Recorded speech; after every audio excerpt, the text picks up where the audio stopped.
देखिए यहाँ पर सवाल है कि 80 में क्या घटाएं कि 100 हो जाए। 80 100 से कम है, तो इसमें घटाने से तो और कम हो जाएगा, जोड़ने से 100 आएगा। लेकिन चूंकि सवाल जब है कि इसमें क्या घटाएं तो 100 आ जाएगा, तो इसके लिए हम क्या करेंगे, उस संख्या को मान लेते हैं x। हम ये मान लिए कि 80 में x को घटाते हैं तो 100 हो जाता है। तो अब क्या करेंगे, चूंकि यहाँ पर x का मान निकालना जरूरी है, तो x को हम इधर रहने देंगे लेफ्ट साइड में, माइनस एक्स है, और इसको राइट साइड ले जाएंगे, बराबर में 100 है, और राइट साइड में जब ले जाएंगे 80 को तो ये माइनस हो जाएगा, इधर प्लस में इधर जाकर माइनस हो जाएगा 80। अब फिर क्या होगा, माइनस एक्स बराबर, अब इससे 80 घट जाएगा, 100 से 80 घटेगा तो कितना हो जाएगा, 20 होगा।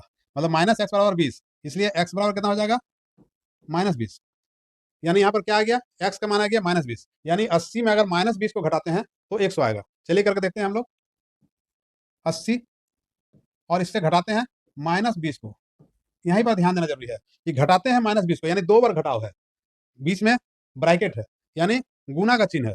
तब क्या होगा, यहाँ पर गुना का चिन्ह होगा तो माइनस माइनस जब गुना होता है तो प्लस हो जाता है, तो कितना हो जाएगा यहाँ पर 80 प्लस हो जाएगा 20 बराबर कितना हो जाएगा 100। यानी यहाँ उत्तर निकल गया कि 80 में से -20 को अगर घटाते हैं तो 100 आएगा। इसको जरा हम लोग एग्जाम्पल देकर समझते हैं कि मान लीजिए आपके पास में 100 रुपया का नोट है, 100 रुपया आपके पास है, लेकिन आप किसी से 20 रुपया कर्ज लिए हुए हैं, किसी से लोन लिए हुए हैं, मतलब वो लाइबिलिटी आपको देना है।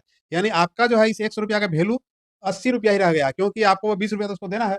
जब भी आप उसको दे दीजिएगा तो इसका वैल्यू आपका मतलब 80 रुपया ही रहेगा। तो यहाँ पर 100 रुपया रहने के बावजूद आपका वैल्यू जो है ये 80 रुपया का है, क्योंकि आपका मार्केट में कर्ज है 20 रुपया का। लेकिन कहीं से 20 रुपया आपका आ गया और ये लोन आप उसको चुकता कर दिया, मतलब ये लोन घट गया। जो लोन आपका था मार्केट में, जो कर्ज था, वो 20 रुपया कर्ज आपका घट गया तो ये जो आपका जिसका 80 रुपया वैल्यू था वो पूरा पूरा 100 रुपया का वैल्यू आ गया। अगर वीडियो अच्छा लगा हो इसको लाइक कीजिए और ज्यादा से ज्यादा शेयर कीजिए।